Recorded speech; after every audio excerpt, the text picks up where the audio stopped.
All right, everyone, we're going to get started. My cat Phoebe says hello and wants everyone to acknowledge and admire her. So here's Phoebe. Off we go, Phoebe.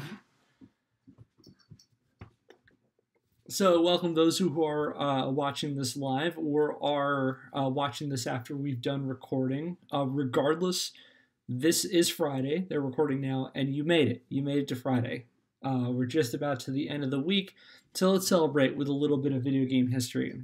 So again, my name is Kevin Impellizzeri. My pronouns are he, him, his. You can also call me doctor. I do have a PhD. And welcome to This Isn't Pac-Man Anymore, the 1993 moral panic over video games. We're at part 3 of my 8-part series examining a very simple question with a kind of complicated answer of how did video games get age ratings in the United States? Here's where the series has gone so far and where we're going to be going.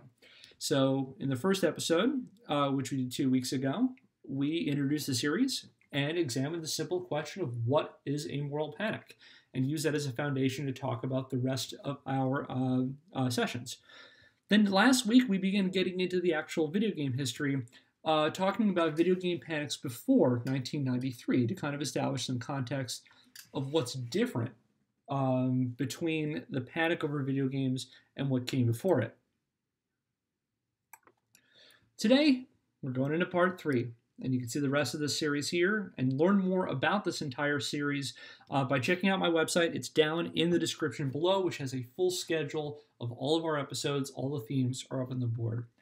But without further ado, let's get right into it. I am super excited to talk about this topic. This one was a lot of fun to research. We're going to dive into some rad 90s nostalgia, but we're going to look at it from a critical eye. But that doesn't mean we can't have fun while we do this. So I'm hoping that's the way things will go. And as I always say, feel free to offer comments and questions and recollections and things in the chat. I'll be keeping an eye on it as we go. With part 3, let's dive into it. We're going to talk about the virtual reality craze.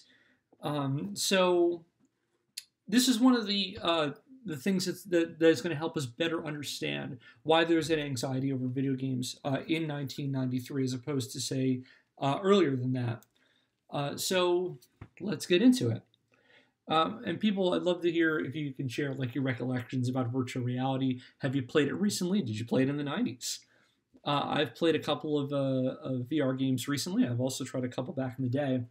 I did actually have quite a bit of fun playing a little bit of Skyrim on PSVR. I wouldn't see myself doing the whole game in virtual reality, but the environment was so cool to actually navigate. One of the things that really stuck out to me was actually looking up at the stars in Skyrim, which was pretty cool. So this is what we're going to go over. And you can't talk about virtual reality without mentioning briefly this.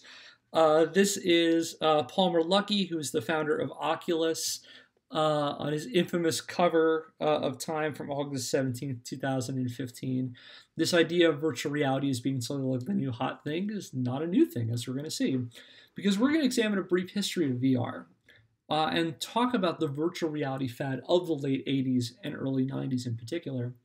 And we're going to talk about the conflicting meanings surrounding VR, the sort of aspirations and anxieties that are conjured up by this idea of virtual reality. And with that, representations of VR in popular media and how media end up reflecting both the aspirations and anxieties over VR. And then the thing we keep going back to, the thing we went to last week, is like, what's going on with the industry? How did the video game industry respond, in this case, to the virtual reality craze? So where we're going to start is, let's define some terms. And the big one we're going to define today is, what is virtual reality? I'm defining virtual reality as computer-generated environments that users can interact with as though they were physical spaces. So a digital computerized world that is within your computer that then you can navigate as though it was a real space.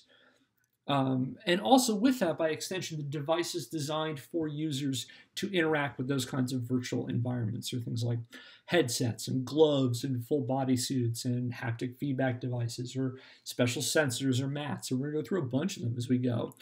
Chances are, if you have an association with VR, it's usually that headset, the goggles, as you can see in the image in the background, which we'll talk a little bit more in detail in a few minutes. there were a variety of devices that were pushed for this purpose. So let's start out by kind of taking a step back before the 80s, before the 90s, and briefly, really briefly go into kind of a history of both the concept and the technology behind VR. And conceptually, I would argue that VR has a long history. If we think of any kind of fiction where we talk about going to a world that isn't our own. And VR definitely has its early origins in sci-fi and speculative fiction. Thinking even like, you can even argue, to an extent, say The Wizard of Oz, where Dorothy is being taken out of her natural environment and brought into this surreal dream world in which people that she knows are integrated into this story. If we take that idea of it all being a dream for Oz. One of the earliest examples that I can think of VR in science fiction is from a 1969 Philip K. Dick novel called Ubik. And Ubik, to give a brief synopsis, involves people at a kind of cryonics lab where people are hooked up to these machines and their brains have transmitted to them a kind of virtual environment. And the book plays a lot with this idea of what worlds are real and which worlds are not.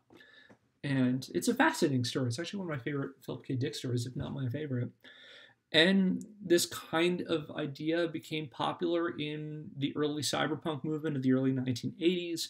One of the ones that most immediately comes to mind when talking about VR and simulated environments is the work of William Gibson, most notably his 1984 book Neuromancer, which was the first of what was called the Sprawl trilogy. We're going to mention it briefly a little later on too. But he gives us this term that became popular in later years called cyberspace. And again, a virtual computer environment that people can navigate as though it was an actual space. And this idea has an enduring legacy in science fiction. But it also, conceptually as a technology, dates back earlier than you might think. It dates back actually to the 1960s. And usually when people talk about virtual reality, usually one of the earliest iterations of the concept of VR came from a 1965 conference presentation paper by a guy named Ivan Sutherland, who was a professor of electrical engineering at Harvard. And he did this paper called The Ultimate Display, where he talked about new and novel ways of interacting with computers. And he ended it this way. So I'm going to read this quotation we have here. He said, "The ultimate display would be a room within which the computer can control the existence of matter. A chair displayed in such a room would be good enough to sit in. Handcuffs displayed in such a room would be confining. And a bullet displayed in such a room would be fatal. With appropriate programming, such a display could literally be the wonderland into which Alice walked." And so again, this idea of a computer-generated space that could be interacted with as though it were real, that feeling things give you a tactile feedback, being hit by things give an impact to you, things like handcuffs being put on there confining, and this sort of one-to-one analog between real life and computer worlds.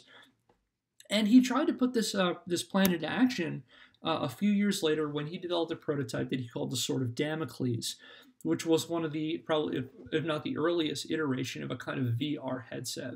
It was so named because the actual headset rig was hooked up to a set of wires and cables that were suspended from a ceiling, so it's hanging above the user. But when we talk about the VR movement that we're talking about, it begins to gain attention in the 80s and 90s, first through a series of inventors who developed patents for things like interactive gloves, headsets, and things which come out in the early 1980s, which then by the mid to late 1980s become business ventures. And then the popular press, your tech press, your business press, and sort of your popular media begin to get interest in virtual reality and VR. And there's a lot of coverage of it. Beginning at about 1988, 89, and continuing, I want to say, up until about 1995, with some of the really concentrated things, so I'm going to say probably about the 1990 to 1994 range. And here are some of the acolytes of this particular branch of VR. I'll start with the guy on the right, Timothy Leary. Timothy Leary is usually most well known as being associated with the counterculture and sort of the LSD drug culture movement of the 60s, kind of the psychedelic movement. And he dabbled in a lot of things throughout the 70s and 80s. He actually even did some game design in the 1980s. But he became a public spokesman for virtual reality and gained a lot of attention in the press, in part because of his past. And then there's this guy named Jaron Lanier. Jaron Lanier is an interesting figure. He was a former game developer at Epix and Atari. And while he was at Atari, he partnered with another coworker named Thomas Zimmerman. And Thomas Zimmerman developed the first patent for some of these VR devices in the early 1980s. And they partnered together and formed a company in 1985 called VPL Research. And VPL was based in California, and they became one of the sort of clearinghouses for virtual reality. And part of that is because Jaron Lanier he's kind of a larger-than-life figure. He likes the public spotlight, and he gained a lot of press attention. Most articles that talked about virtual reality during this time interviewed him or got sound bites from him. He often made really bold proclamations about VR, its implications for the future, what it meant for, say, traditional media, and that it could supplant and even eliminate some forms of traditional media like television. He was great for sound bites. He's still around. He doesn't talk about VR as much, but he's considered kind of one of the early advocates of this. And he also takes credit for coining the term virtual reality. So he's kind of an important figure when we talk about VR. And here's some of the kind of products that VPL Research had out there. One of their big flagship ones was this thing called the Data Glove. And the Data Glove was a glove that had a set of sensors built into it, with the idea that you would hook this thing up to a computer and you can actually interact with sort of tactile worlds, that you could recreate, say, a hand in a virtual environment. And this is sort of your early virtual reality glove. And like I said about gaining press attention, it gained it was the cover story in the October 1987 issue of Scientific American. The one on the right, the data suit. You often see these, especially in pop culture, when they show virtual reality, they show these big suits. So imagine like a diving suit that has these sensors on it, and that's basically what the data suit was. It was designed by Jaron Lanier and Ann Lasko Harville. As I mentioned, the Data Glove was the thing that Thomas Zimmerman had initially developed and patented, and they marketed it together. And I got to say this one too, because VPL also had one other noteworthy product. They developed the iPhone. But no, not that iPhone. This iPhone. They're spelled an EYE phone. And their version of the iPhone was a VR headset. So you see here two people with iPhones and data gloves on display at the Texpo Telecommunications Show on June 7th, 1989. And so Lanier and VPL Research become kind of these spokes figures for this sort of VR revolution. And their interest attracted other business ventures, ones who were trying to develop virtual reality for things like the government, for medicine, for research. And then there was also kind of a movement to try to bring this virtual reality into the public sphere and make it accessible to the non-sort of scientific, medical, military public. And so around the same time, you saw the rise of these things called VR bars, which were literally arcades that had virtual reality. You may see a virtual reality setup in a traditional arcade, or it might be one of these VR bars where it's exclusively that. So, for example, Battletech Center, which first opened in Chicago in September 1990. And the image you see on the left is a still from one of their intro films that they would show people who visited, in this case hosted by Jim Belushi. We're actually going to go back to Jim Belushi in VR in a moment. And you also saw the rise of these sort of experiential attractions, where it's not necessarily headsets and gloves, but you're trying to create an experience for people that immerses them in a whole other world using things like haptic feedback, so vibrations and movement and imagery and things like that. And one of the first ones that comes to mind is Back to the Future, the ride, which first opened at Universal Studios Orlando in May of 1991, so during all of this. Going back to the VR bar, they gained quite a bit of popular attention in the press at this time. So I'll give you an example of one from a November 1st, 1993 article in Time, written by Richard Corliss, who hailed a VR arcade for its novelty and the potential for social interaction, as opposed to the solitary experience of playing video games at home. And he said, quote, "TV, video games, and video cassettes keep folks hermited away. Virtual reality gets them out of the house with a new gimmick. A twist on the lures that 50s movie makers, faced with the challenge of TV, offered film audiences with Cinerama's roller coaster ride, 3D Spears and Paddleball, and William Castle's Showmanship." And so this kind of revolutionary new way of interacting with the public. And we'll go into more of the benefits of VR because I think it's important to talk more about the sort of exposure that the popular audience had because it was everywhere in the 1990s. I'll give you a rundown of some examples. Now, I will say that not just pointing out VR as a virtual reality goggle headset kind of thing, but the concept of virtual reality, entering artificial worlds, and this idea of cyberspace gained a great deal of attention in popular media at the time. So why don't we go through a bunch of examples? One of the earliest that you see is the holodeck. In Star Trek The Next Generation, first introduced in the pilot in 1987. And actually one even earlier than that. Think of like Tron from 1982, in which Kevin Flynn is sucked into his own video game and interacts with a virtual environment. But you see things like the holodeck. Captain N, the Game Master, in which teenager Kevin Keene is literally sucked into his NES and becomes the hero of Videoland, going to various video game worlds and trying to rescue them from the evil forces of Mother Brain. It can be argued that Total Recall is a virtual reality movie. If we go into the idea that's argued by the folks at Recall, that everything that happens after Schwarzenegger goes into the recall machine is all projections within his mind, then you could say that he is going into a virtual world where he is the hero, where he is the center of it, where he's trying to liberate Mars and start the reactor. And that this could be an example of a VR movie. It comes out in 1990, so during this time. Captain and the Game Master, I forgot to mention, first airs in 1989.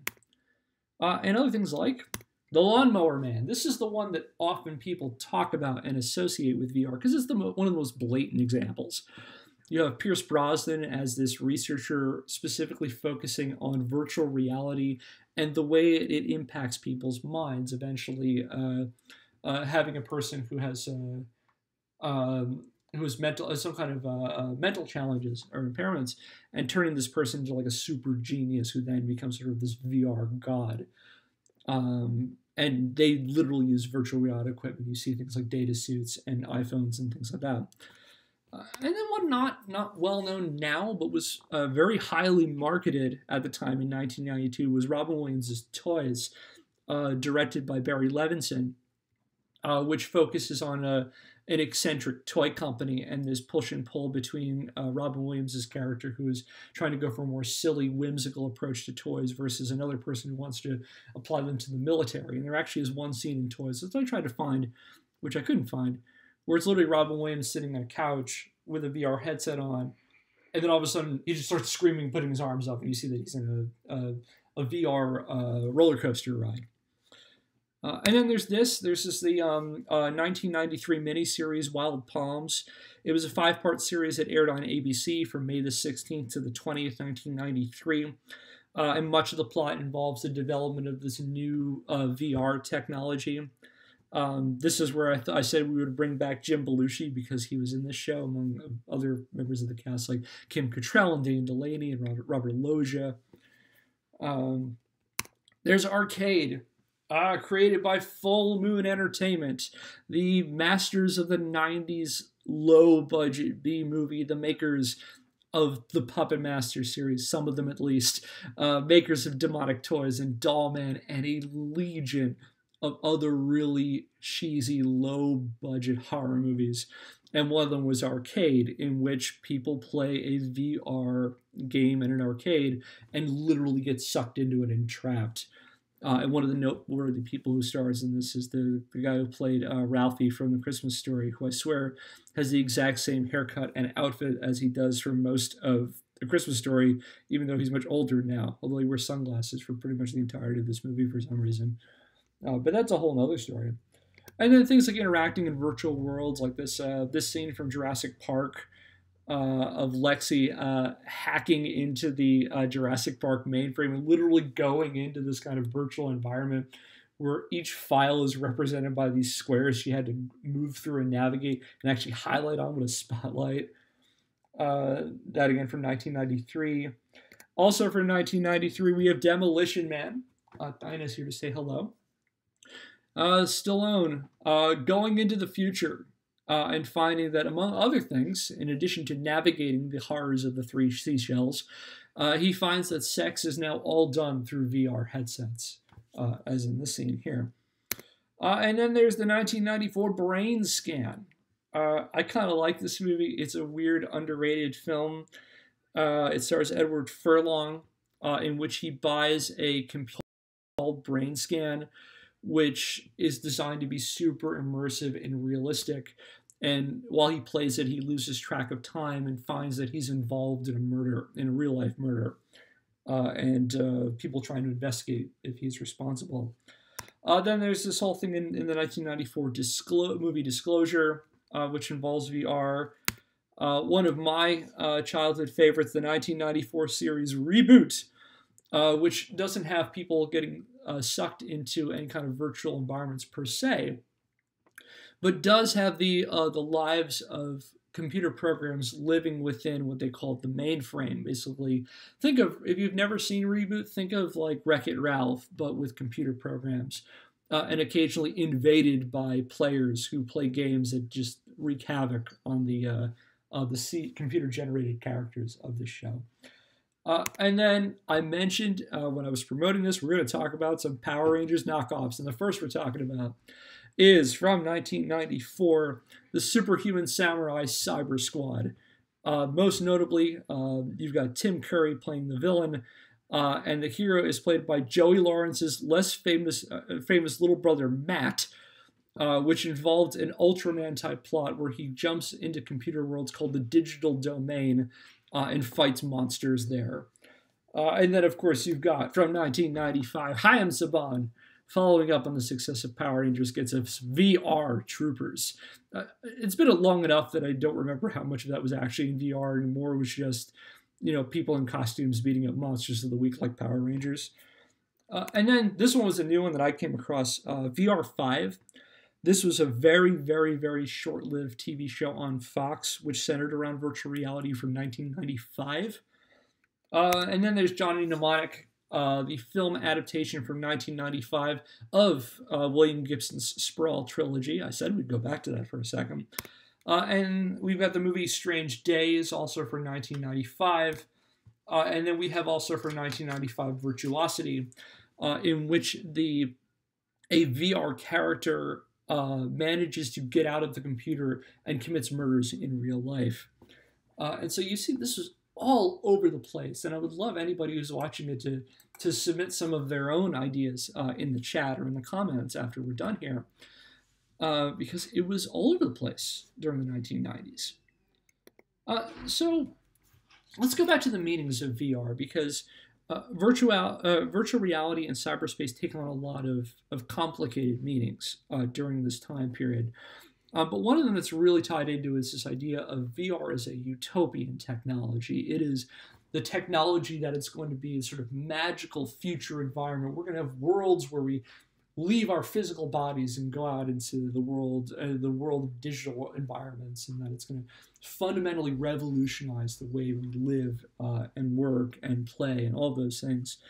And you saw lots of journalists writing about this, waxing philosophical about what virtual reality was going to be like.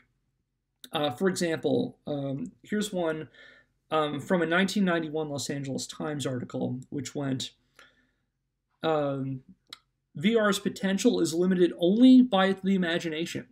Mathematical physicist Frank Tipler of Tulane University goes so far as to say that once computers become sufficiently powerful, we'll be able to create simulations so perfect that we'll be able to recreate the entire universe. Then we've got this quotation, one of many like it, from Jaron Lanier of VPL Research, from a February 18, 1990 Chicago Tribune article, when he said, quote, "Virtual reality is a technology that makes imagination real. I can make up some crazy world and other people can go inside it. You can reach into imaginary worlds and pick up imaginary objects. You can program and compose the world as you want it to be. Teach the world to be." And these are just some of the quotations about it. And what I find really interesting about this sort of utopian ideal of technology is you're seeing a couple things going on here. In part, you have lay people who aren't technical specialists who don't really know what to make of VR, and so they promise the world for it, that it can do anything. And you have people trying to market this kind of idea. VR is very expensive at the time, and trying to get it to an economies of scale level, they need to show a wide range of applications. And in fact, you saw a similar thing happen with computers in the 1970s. For example, I'm going to give you a quotation from one of the earliest print advertisements for the Apple II from 1977, which said, basically promised that the Apple II computer could do virtually any task, saying, quote, "You'll be able to organize, index, and store data on household finances, income tax, recipes, and record collections. You can learn to chart your biorhythms, balance your checking account, and even control your home environment." And here's the important quotation here. "Apple II will go as far as your imagination can take it." And again, you're seeing this idea with virtual reality, things like the technology that makes imagination real.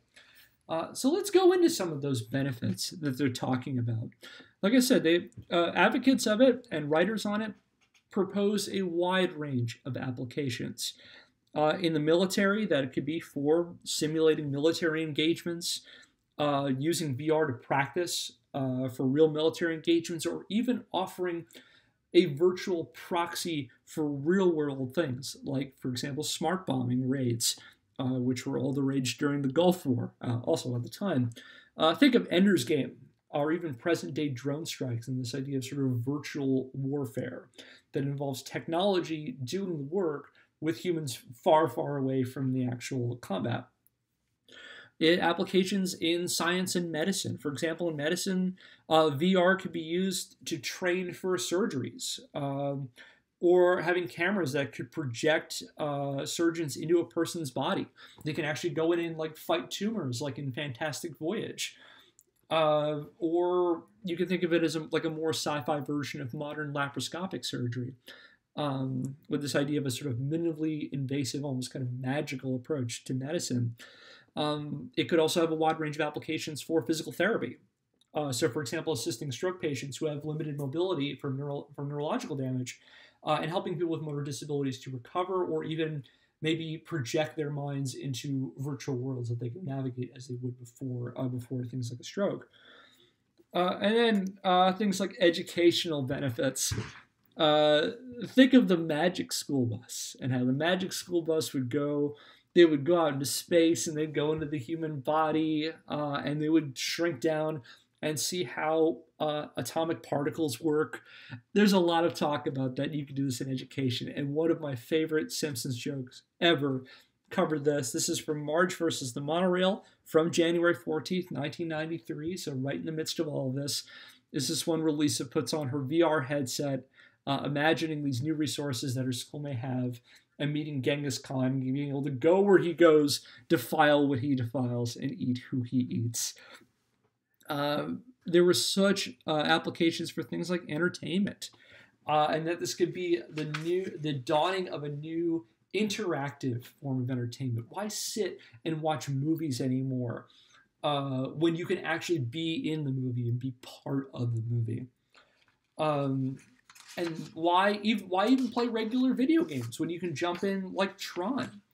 and actually physically go into those game spaces. I'm trying to find a quotation that I thought was extremely appropriate for this. Jaron Lanier said something along the lines with virtual reality. You no longer play Pac-Man, you are Pac-Man. And that, I can't find my quotation, that you can play, you can be Pac-Man. It's like everyone is Top Gun. Everyone is now a hero in their own story through the benefits of virtual reality. And so that it might create a whole different revolutionary method of entertainment. Again, why just play Legend of Zelda when you can go into Hyrule? Think Captain and the Game Master, but for every video game. And then it was also talked about a lot of articles for some reason talked about the benefits of VR in home decor. There's tons of mentions I've seen of like, okay, you want to reorganize your living room? You can actually see the furniture put in places and move it around in virtual space before you actually do it. And talking about how realtors could use it to show off houses with people far away. Think of the benefits of that, especially in an environment of social distancing you're in right now, where you can interact with people but don't actually have to physically be there for it. And as a matter of fact, that was something Timothy Leary talked about a lot, was this idea of virtual reality creating a new form of connection with other people. You got to understand that they're tying in things like cyberspace with this, and you're seeing the early popularization of the internet. And a lot of articles talking about, for example, the information superhighway and creating new social interactions through electronic and virtual means. So you're seeing a lot of that kind of stuff here. So again, a lot of utopianism when it comes to VR. It can basically do anything. It can revolutionize any kind of interaction you could think of. But with benefits, there's always anxieties too. And here are some of the concerns that arose from critics, from writers talking about this, and even among VR advocates themselves. Here are some possible anxieties, and we'll talk about the first one.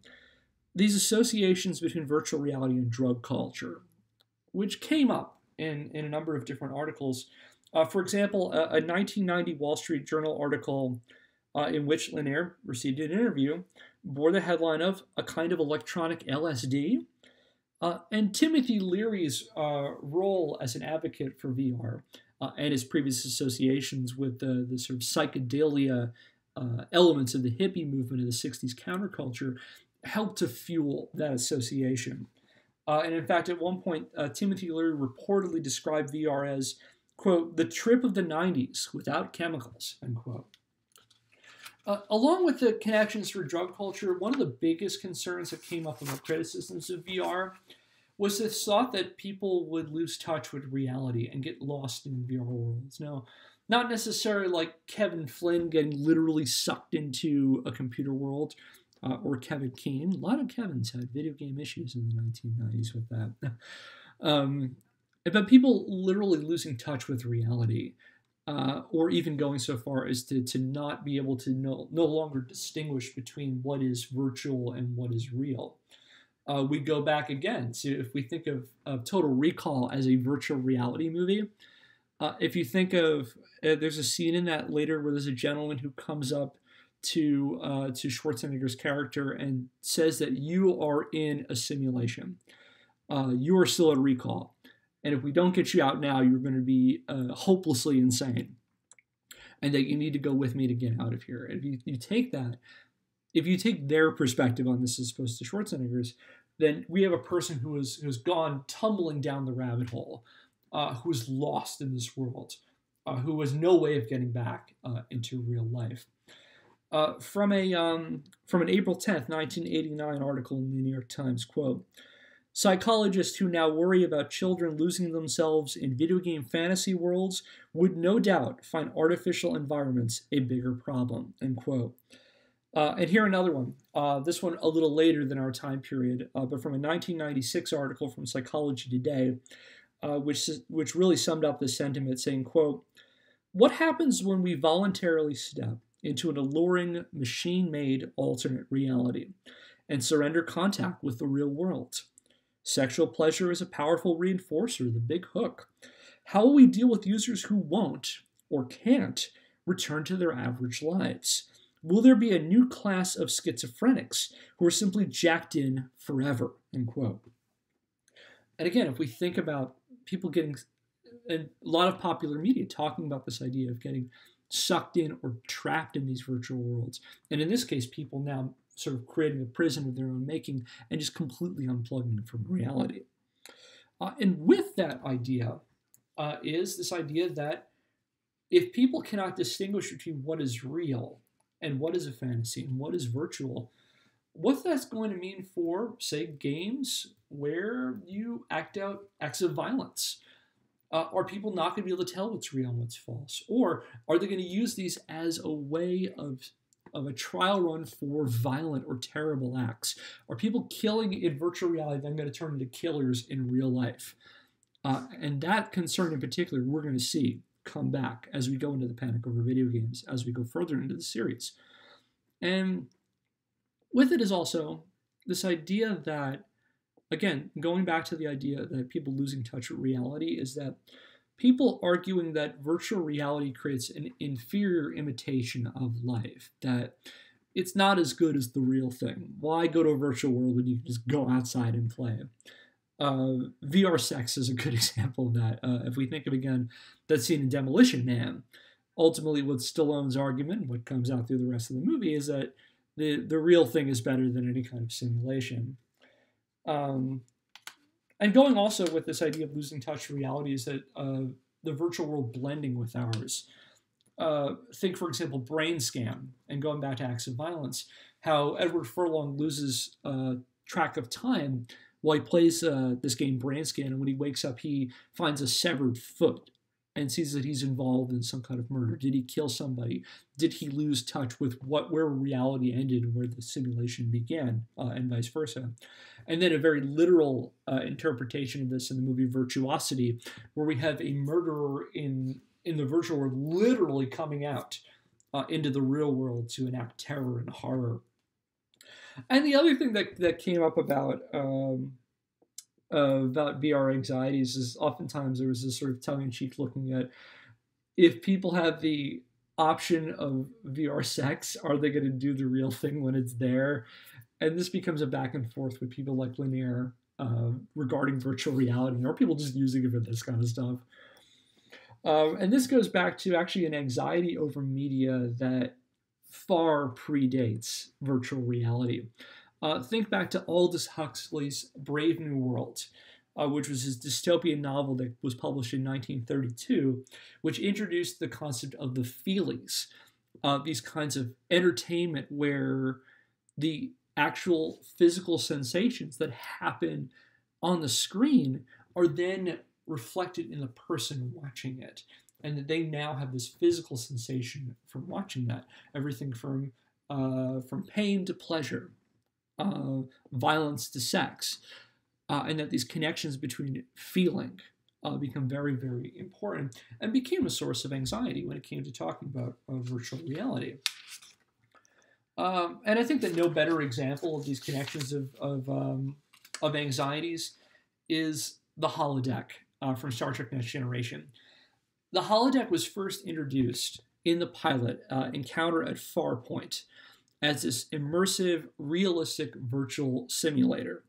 And from a storytelling perspective, it's pretty handy when you have a sci-fi show, because then you could take your cast members out of the traditional sci-fi environments and put them in everything from a sailing ship to acting out a crime thriller in the 1950s to anything else that the writers decide they're going to do.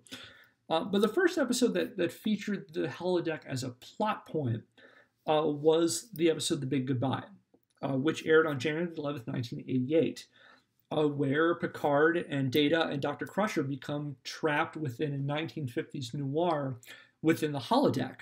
And then they find while they're in there, not only they're trapped in this virtual world, but that the violence that's carried out in there starts manifesting within the holodeck. People are getting physically harmed by things like gunfights. And then eventually by the end, when they leave, you see some of the gangsters trying to get out into their real world. So again, we see these things about getting lost in virtual reality, and also these concerns that the real and the artificial begin to blend together. So these are the kinds of things people are talking about when it comes to virtual reality. So we're going to pivot now, and we're going to talk about what did virtual reality then mean for video games? Because video games offer a really interesting position in virtual reality, because in some ways, virtual reality advocates are kind of taking the next logical step with video games, where we have interactive things, where we're interacting with controllers. Is this so much of a stretch to then actually go into these worlds and becoming enhancements of existing video game concepts? Again, the idea of why just play Hyrule when you can be in Hyrule, rescue Princess Zelda and defeat Ganon. Why not go into the Mushroom Kingdom and rescue the princess, or any other of a number of games? But video game manufacturers are also responding to the push towards VR, and as a result, we see a stretch of time from about the late 1980s into the mid 1990s where we're seeing a bunch of VR similar devices, novel interactions that are trying to, in some ways, blend actual physical actions with this virtual environment. We're going to go through a couple of them here. Let's start with the Power Pad. Released in 1989 by Nintendo. You can have a fun track meet in your home. The most game exposure you saw for this were track and field and the extremely rare world-class track meet, where people could, simulate hurdles or 100-yard dash by stomping on these pads you see before you. And I will say this, from my experience playing with a Power Pad, both as a child and an adult, that they are not hitting those mats nearly hard enough to actually do a game of track and field. And I will say this, I went back as an out-of-shape adult and tried to do this, and just trying to do one run nearly killed me. I was wheezing and sweating very, very quickly through all this. I guess you could think of it as a very intense aerobic exercise, kind of a precursor to DDR, but I think DDR is a lot more fun than this was. And then let's go to the Konami Laser Scope, developed by third-party developer Konami for the NES. This was literally a headset with a microphone. That the idea was you were able to do actions in the game by shouting. The one that's often seen in advertisements was to play Top Gun and other shooting games where you could literally yell fire. Although there was a funny video years ago by the Angry Video Game Nerd that said you can literally say anything, so he started swearing into it to have it do things. But how well it worked is a whole other thing. I actually can't attest to that because I never bought a laser scope, never had any interest in playing with it. They're, I guess, collector's items now. I've never really looked. And then we have one of my favorites to talk about, the Sega Activator. The Activator was a set of octagonal-shaped sensors, which you stood in with the idea that this would be an enhancement to fighting games for the Sega Genesis. That the way the marketing pushed it was that the sensors projected infrared upward to the player, and the different motions up and down would correspond to actions on the screen, which again they saw as an enhancement of fighting games, because what's better than actually being able to punch and kick and actually play Mortal Kombat as a live participant in it. And so basically you had to swing wildly, and it's not really recognized as a very effective thing. We'll talk about efficacy a little bit more in a few minutes. But it also came with a super rad instructional video, which went into things like how to calibrate it, which you had to calibrate every time you turn the system on and every time you put in a new game. You had to recalibrate this thing. And we see the image on the right is a visual representation of the infrared rays. This goes on further. This super rad commercial shows this one kid just crushing it inside the Activator and his friend next to him holding a controller and just getting super frustrated. To the point at the end, it's like, what's even more fun? Play together with the Activator.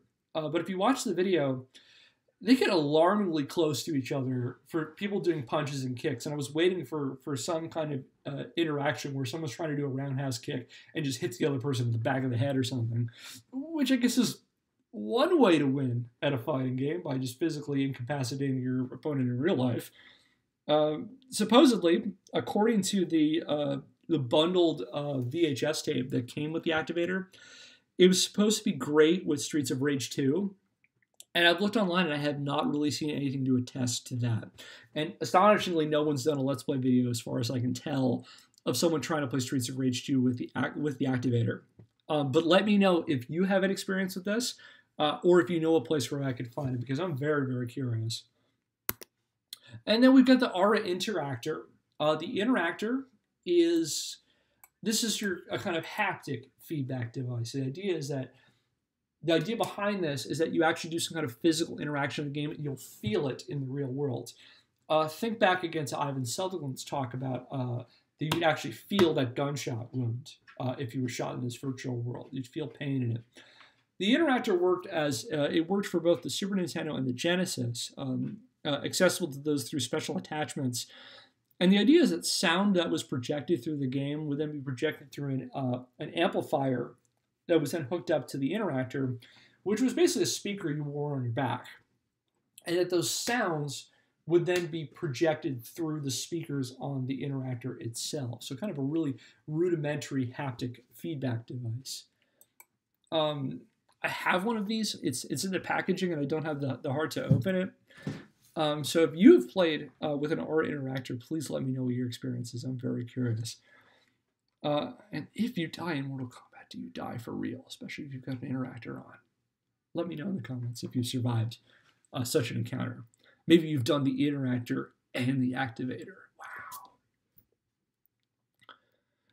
I would be remiss, however, if I didn't talk about two particular pieces of hardware, which, if anybody was watching in the chat right now, a couple of you are. Welcome. I would be remiss if I didn't mention these two specific aspects of virtual technology. Let's go with the later one first. The Virtual Boy. Developed by legendary Nintendo engineer Gunpei Yokoi, maker of the Game Boy, comes the Virtual Boy. The Virtual Boy is described as a quote-unquote portable game system, which involved a set of legs that held up an interface that looks like a VR headset, and the name Virtual Boy making those deliberate associations with virtual reality. However, this is not a VR headset in the traditional sense of it. It does project images, but I wouldn't call them the sort of immersive worlds that people were promising for VR, or things like the Lawnmower Man and things like that show. The Virtual Boy actually has a much older analog, something called a stereoscope. And a stereoscope was a late 19th century entertainment device, which was basically a sort of a set of lenses that you put in front of your face, which then appears not dissimilar to the Virtual Boy, in which you would put a slide with dual images, and it would have the right in front of your face, and the proximity to your eyes would trick your brain into giving the illusion that it was a three-dimensional image. That's how the Virtual Boy worked too. So the Virtual Boy was a set of two small screens that projected right in front of your face two parts of the same image, with, again, like a stereoscope, giving the illusion of 3D. It wasn't so much a VR system as it was a 3D system. Think your precursor to the 3DS, and that's what the Virtual Boy was. And there were a small selection of games.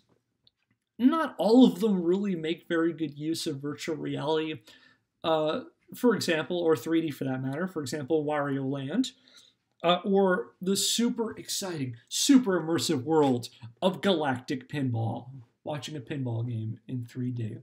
It's almost like I'm in the bar right now. And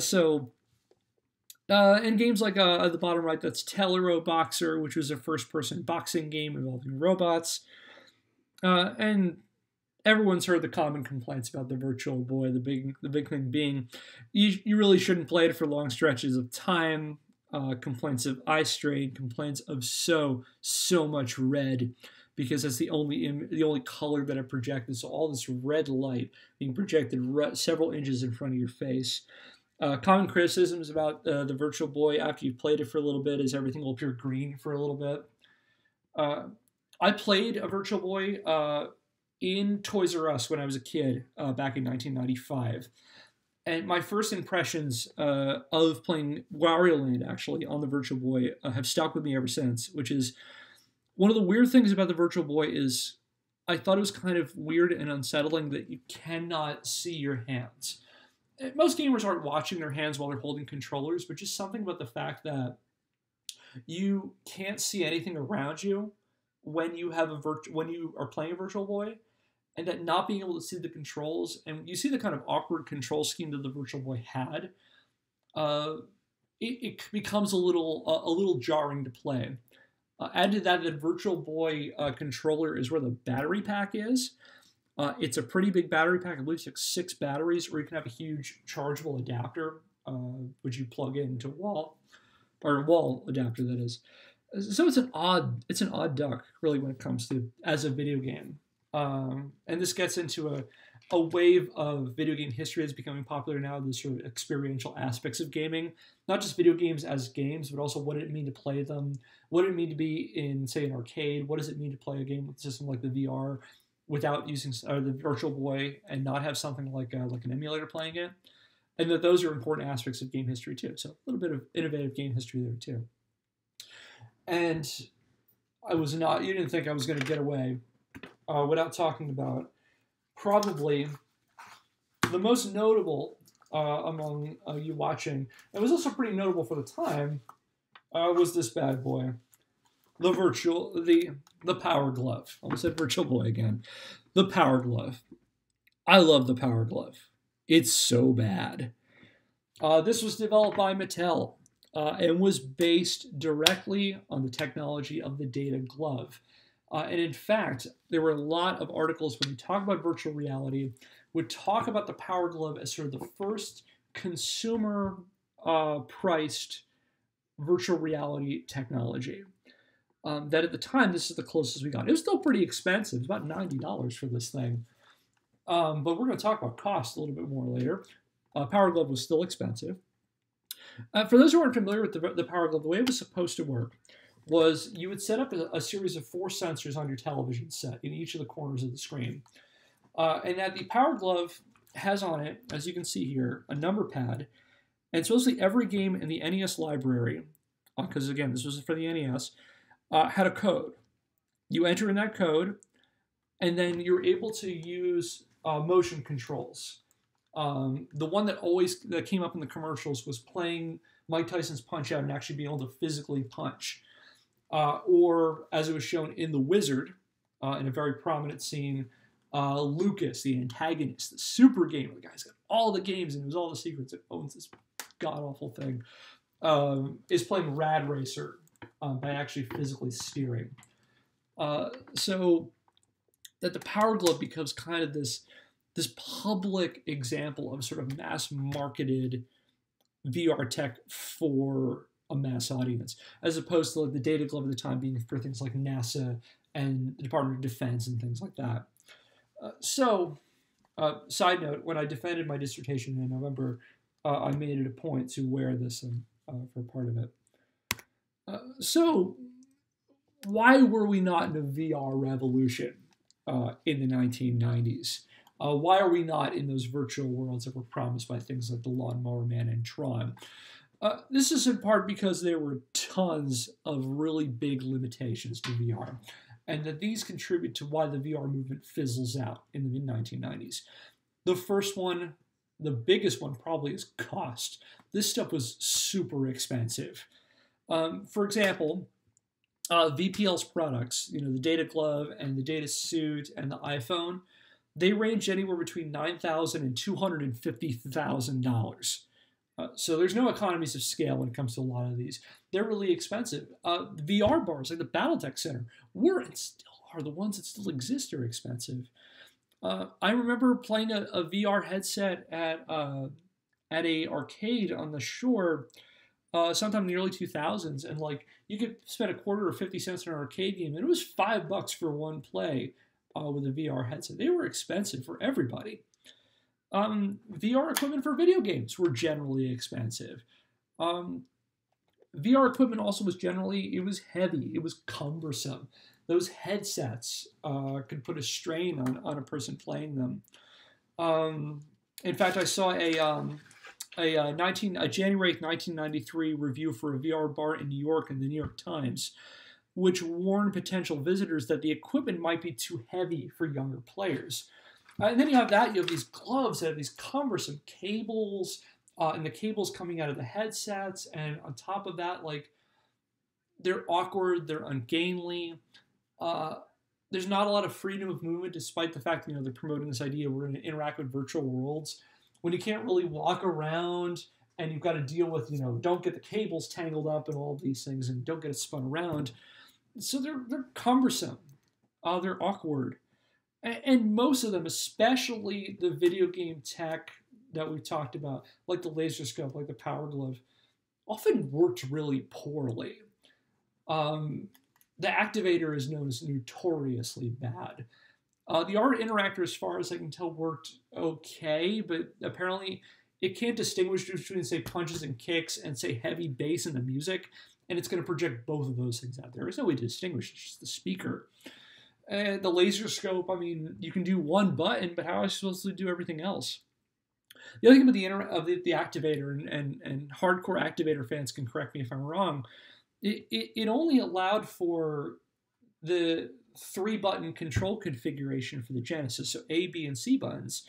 And that's a big problem for Genesis fighting games, because 3-button configurations don't really work well, especially if you think of like Mortal Kombat. It has a high punch, a low punch, a high kick, a low kick. And think of Street Fighter with its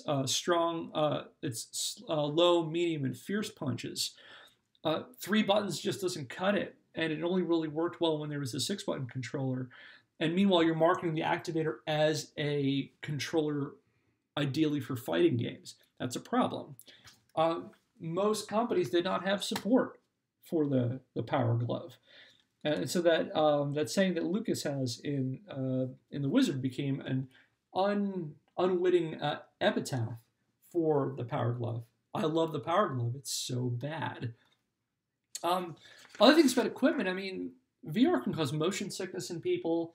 That was an issue with early 3D technology. I know for myself, playing early games on the 3DS used to just give me a massive headache.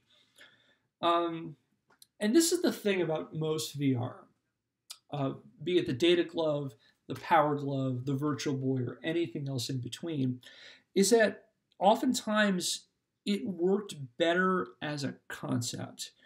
And that it had more of an enduring legacy as an idea rather than an actual form of technology.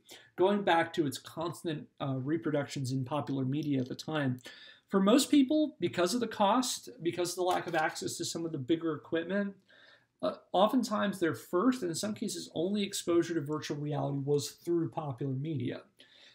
And so as a result, for most people, VR is more of an idea for technology, and a sort of techno-utopia idea of technology than an actual physical technology.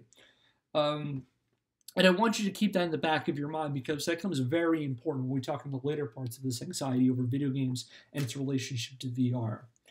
And the VR bubble by the mid-1990s had burst.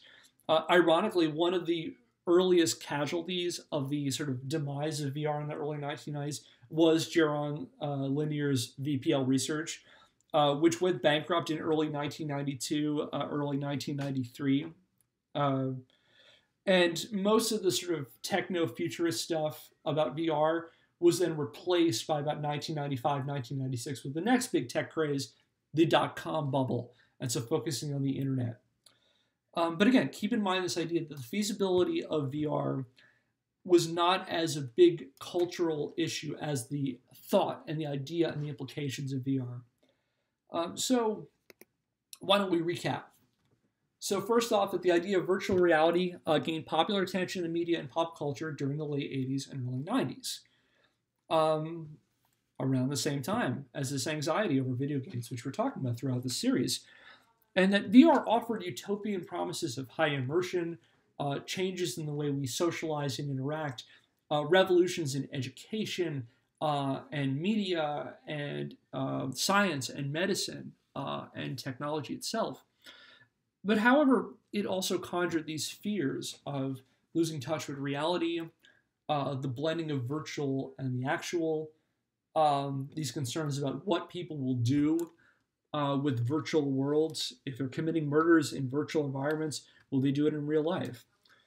However, because of the cost and technical limitations of virtual reality, things like the Power Glove, that the concept of VR was more enduring than the technology itself. And that's where we're going to leave things for this episode. I'll take a brief look at the chat just to see if anybody has any questions. But if anybody doesn't, feel free to put them in the comments. I'll keep an eye on this because I will be publishing these. I am publishing these things as they come out so that people can see them if they didn't make, say, this episode or any part of it. So I'll give it a second to take a look at the chat.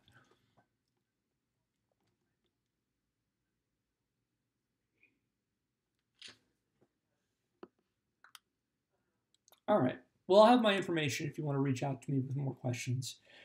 So I hope that you enjoyed this. I hope that it took your mind off, all this that's going on outside of this screen for at least an hour. And I hope that you will check out my previous episodes. If you go on my YouTube channel, Doctimus, you can see the whole series. It's under the playlist. This isn't Pac-Man anymore. You can see episodes 1 and 2. 3 will be on there in a little bit. But our next episode will be on May the 1st. And more information about that as we get close to the date. And we're going to be talking more about novel games. We're going to talk about the full motion video game, or the FMV game. If you want, you can follow me on Twitter at KDIMPELLIZERI, KD Impellizzeri. You can follow the series on my website. Link is on the screen as well as in the description. And if you like what we're doing here, leave a like and subscribe so you can learn about future episodes we do. But thank you all. Thank you all for your time. Like I said, I hope that this took your mind off of everything else going on, or at least for a little bit. Wash your hands. Maintain social distancing, but keep emotionally connected to others. Cover your face. And for the love of God, don't drink bleach. Just want to make that clear. I'm not that kind of doctor, but I don't need to be that kind of doctor to tell you don't drink bleach.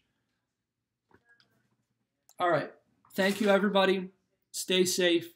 Take care.